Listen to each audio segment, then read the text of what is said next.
Blowing আপু, খোলার পরে দেখো এইটার দাঁড়াও সব পার্টটা দেখো, এটার ব্যাক পার্টটা দেখো, wow wow wow wow, mind blowing আপু, মাইন্ড ব্লোয়িং আপু। এই আসবে স্লিভের পোর্শনটা, যা চাই আপু তুমি ড্রেস পেস্ট কালারের মধ্যে, ইটস আ ফ্রন্ট পার্ট, গলাটার মধ্যে ডলার ওয়ার্ক এমব্রয়ডারির কাজ করা, খুব ভারী করে মোটা করে, ঠিক আছে আপু। তুমি আমার কমেন্ট পড়ো না, এই যে পরে ফেলেছি। এটা আসবে ব্যাক পোর্শনটা, হ্যাঁ, বডি আসবে 75 ইঞ্চি, লম্বা আসবে 46 ইঞ্চি, 46 ইঞ্চি। পাইকারি মার্কেটে পাইকারি কিনতে গেলে 1250 টাকা করে কিনতে হবে আপনার, 1250। আপনি ইসলামপুরে যান, আপনি খুঁজবেন, পাবেন, অবশ্যই পাবেন। পাইকারি মার্কেটে 1250 টাকায় কিনতে হবে। আমরা লাইভ করি, সো আপনারা একটু ধৈর্য ধরে সাথে থাকেন।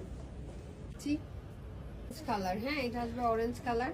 Look at this dress, awesome awesome, মাশাআল্লাহ মাশাআল্লাহ মাশাআল্লাহ, এগেইন এন্ড এগেইন, হ্যাঁ, পরিমাণে যে হেভি লাগবে। আবারও দেখাচ্ছি, এটার স্লিপ